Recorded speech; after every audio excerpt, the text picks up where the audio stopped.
Pour rebondir, Joanne venait de dire que vous étiez une marathonienne, donc là, je vais vous laisser la parole pour le sprint final et pouvoir terminer cette journée.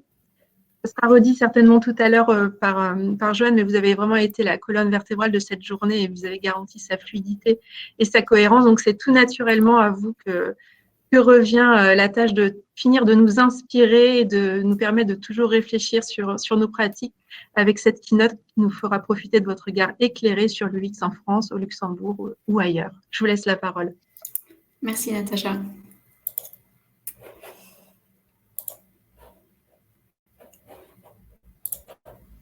Alors d'abord, merci pour la petite pause et la petite musique particulièrement dynamique qui était exactement la petite bouffée d'air qu'il fallait pour reprendre son souffle et terminer la dernière ligne droite du marathon. Donc on voit tous presque la ligne d'arrivée devant nous. Et donc c'est parti pour la keynote conclusive. L'objet étant un peu de résumer. Résumer, ça va être compliqué parce que les propos aujourd'hui étaient très riches et très variés, mais donc de faire un petit peu le tour des propos entendus aujourd'hui. Et une chose qui m'a marquée dans la journée et puis dans les échanges en amont de la journée qu'on a eu pour préparer un petit peu la journée, c'est que j'ai entendu beaucoup de choses qui résonnaient vraiment très fortement avec mes pratiques, avec les différentes expériences que j'ai déjà pu avoir.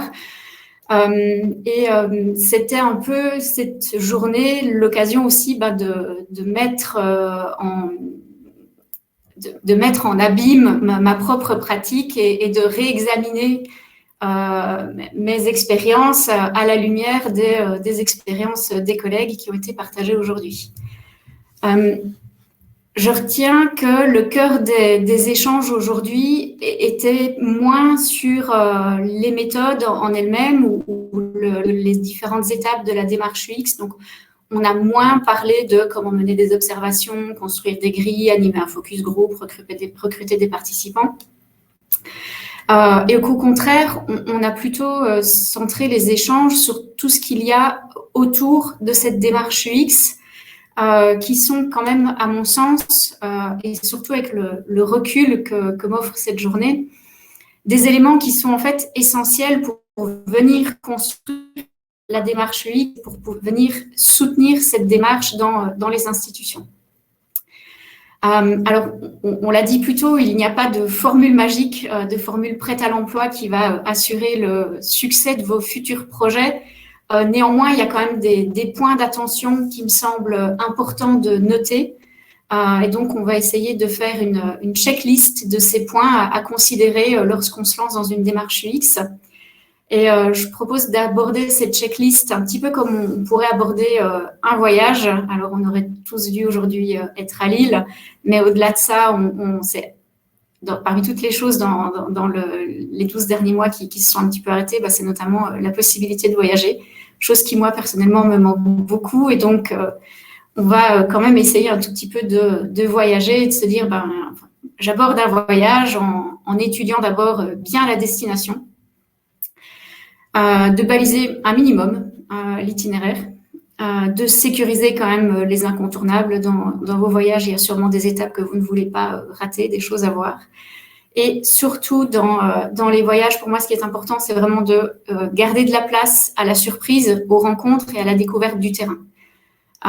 Et donc, pour ce voyage dans le domaine de l'expérience utilisateur, à quoi ressemblerait notre checklist ?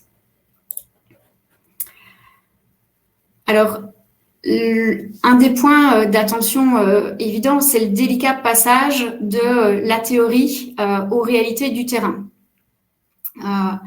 On l'a vu, les formations sont source d'inspiration, mais ne sont pas nécessairement appliquées à la lettre dans les projets et qu'au contraire, c'est important de pouvoir, dans un premier temps, intégrer les concepts théoriques qu'on peut avoir en formation ou dans les différentes littératures, mais ensuite de pouvoir s'en détacher un petit peu et notamment de pouvoir s'adapter aux réalités du terrain, aux réalités locales dans chaque institution. On a notamment pas mal entendu l'importance de tenir compte des contraintes temporelles ou des contraintes logistiques et qui sont essentielles à intégrer dès le début dans la planification de son projet. Alors, l'approche des petits pas, on l'a beaucoup entendu ici, particulièrement dans la deuxième session.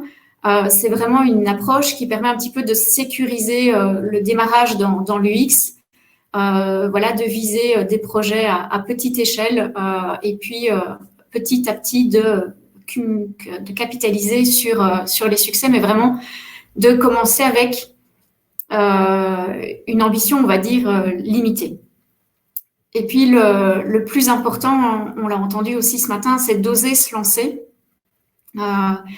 On ne dérange pas l'utilisateur en allant à sa rencontre. Au contraire, l'utilisateur, il est très content d'être sollicité dans la plupart des cas. Et il est vraiment content de pouvoir s'exprimer sur son expérience à la bibliothèque.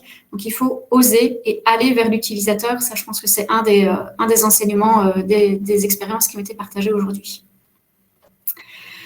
Alors, peut-être, et je le rajoute de ma propre expérience, un conseil, c'est avant même de vous lancer avec des utilisateurs en réel, en fait, vous pouvez vous entraîner dans le quotidien à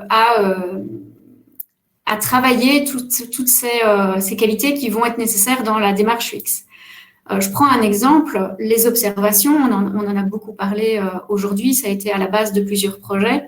En fait, observer des utilisateurs, alors on peut le faire dans son contexte professionnel évidemment, mais on peut observer des gens dans plein de contextes de la vie quotidienne. Si vous prenez les transports en commun, dans les files d'attente dans les administrations, au supermarché, n'hésitez pas à profiter un petit peu à ces moments d'arrêt pour regarder les gens autour de vous, quels sont leurs comportements, comment est-ce qu'ils passent le temps dans les trains. Et c'est vraiment travailler son œil d'observateur en essayant aussi de se libérer des biais qu'on peut avoir, donc vraiment observer ce qu'il se passe et pas ce qu'on pense qu'il se passe.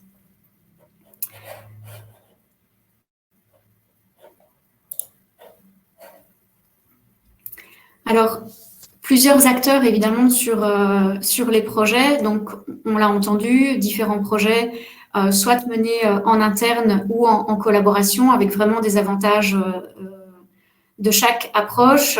Un des avantages, évidemment, de la collaboration, c'est de pouvoir donner à son projet une rigueur méthodologique et de pouvoir, en parallèle, construire ses compétences, mais tout en étant accompagné.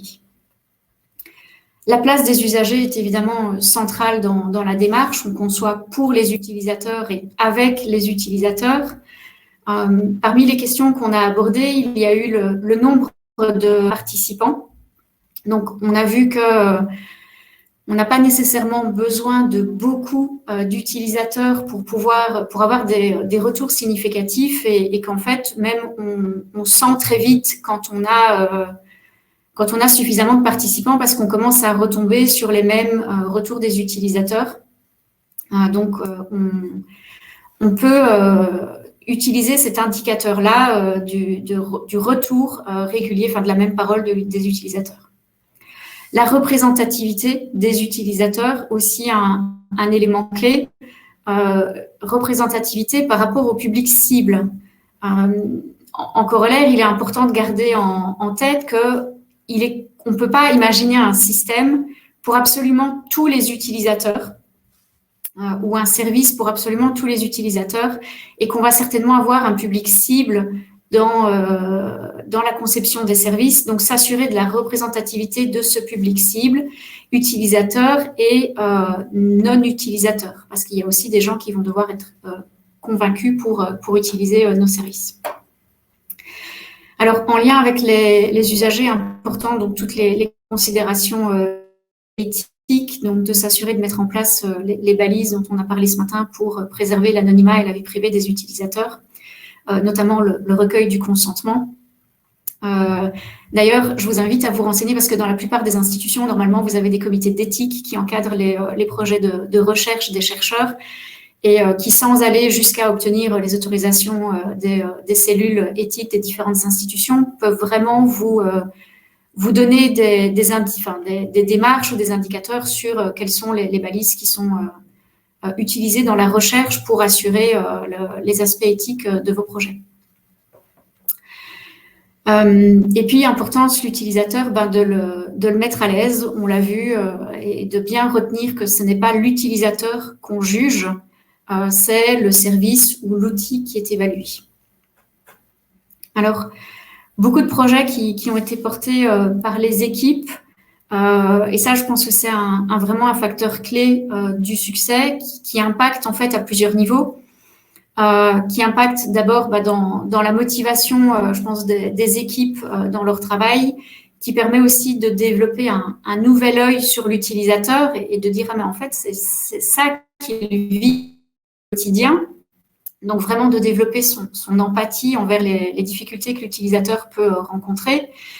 Et puis, clairement, dans le travail, le collectif des équipes, l'UX, on l'a vu, par exemple, par le projet Xperium, là, a aussi toute sa valeur pour construire aussi le travail en équipe.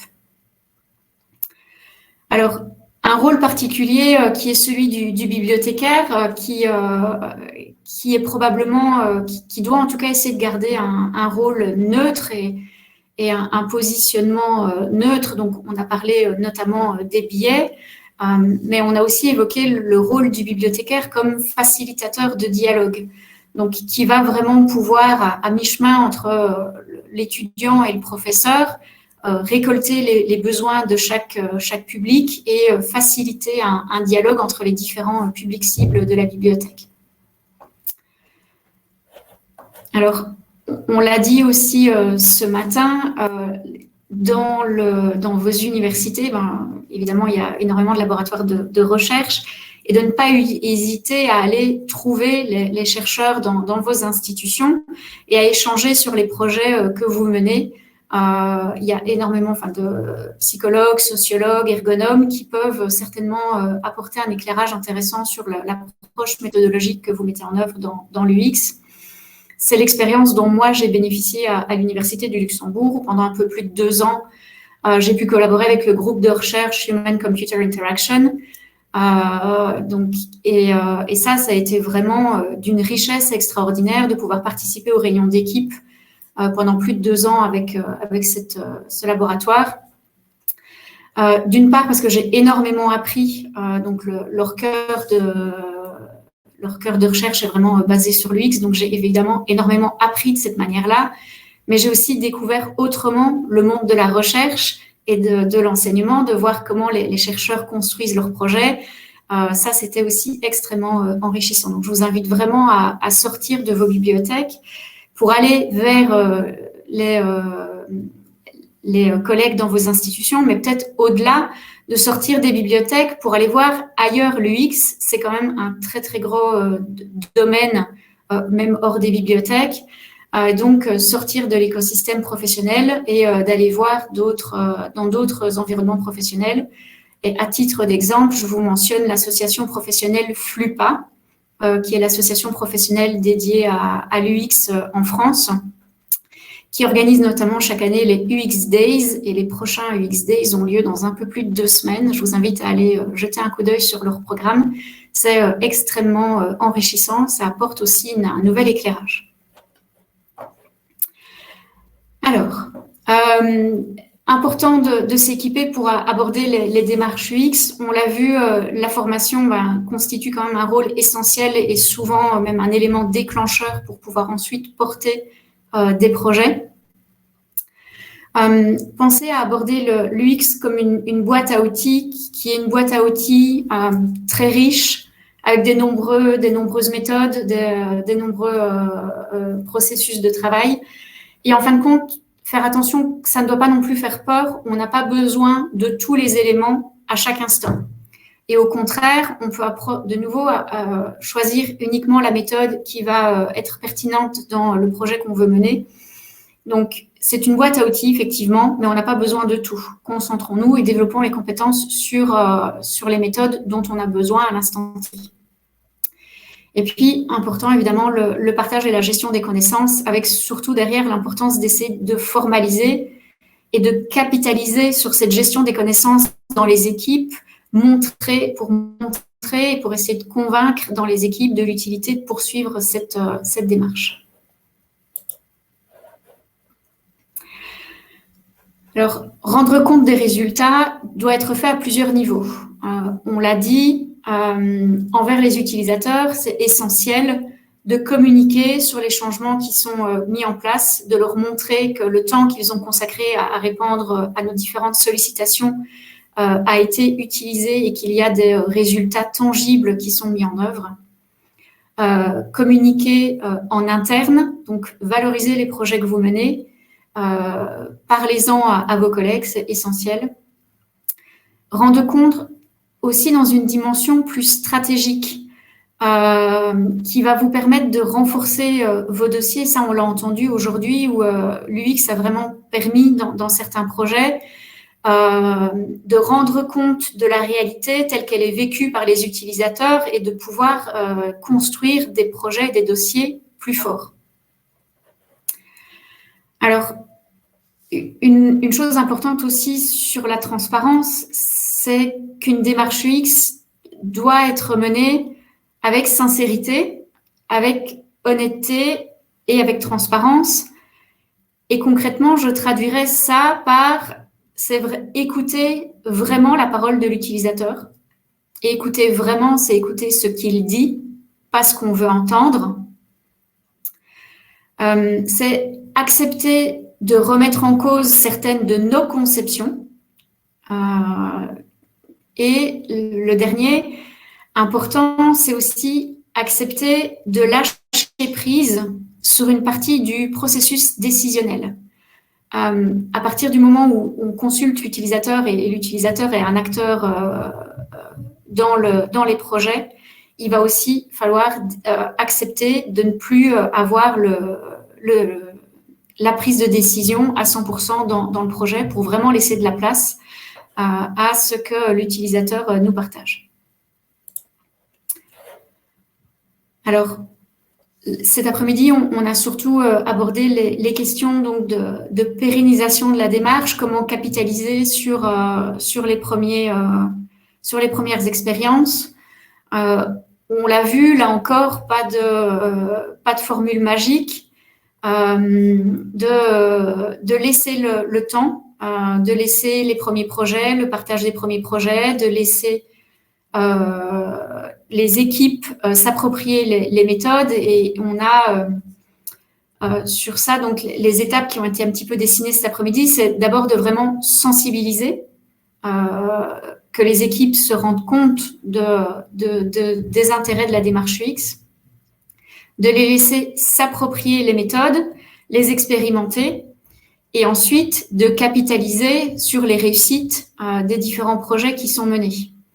Et d'accompagner ce plan en 3 étapes, sensibiliser, s'approprier, capitaliser, sur un groupe de travail qui lui doit coordonner, encadrer et fournir une assistance aux équipes et aux collègues qui sont investis dans les démarches UX. Ce matin, il y a une phrase que j'ai retenue, c'est vraiment, je pense que c'est Jennifer Wolfhard qui nous l'a dit, on finit par penser différemment et on arrive à impliquer certains concepts dans nos pratiques de travail régulières. Et c'est vraiment à ce moment-là qu'on peut commencer à faire bouger les lignes de la culture professionnelle. C'est quand on a ces premières étapes de sensibilisation qui sont passées et qu'on est vraiment convaincu, qu'on arrive à itérer sur les projets et à vraiment inscrire cette approche UX dans la culture professionnelle. Alors, je terminerai par une anecdote personnelle pour peut-être convaincre les gens qui ne seraient pas encore convaincus à l'issue de la journée. Pourtant, l'UX, ça fait depuis 2015 que j'en fais, donc ça fait déjà pas mal d'années. Je me considérais comme déjà convaincue et alerte sur les intérêts de la méthode. Et puis récemment, pour préparer une formation, on a préparé un ensemble de données pour que les gens qui assistaient à la formation puissent travailler. Et donc, on a mené des entretiens avec des étudiants sur les difficultés d'apprentissage qu'ils peuvent rencontrer et les difficultés d'accès à la documentation depuis le passage au tout en ligne il y a un peu plus d'1 an, donc dans le contexte pandémique. Et en fait, je pensais être déjà assez informée sur les difficultés que les étudiants rencontrent depuis plus d'1 an. On les voit en bibliothèque, on en a largement entendu parler dans la presse.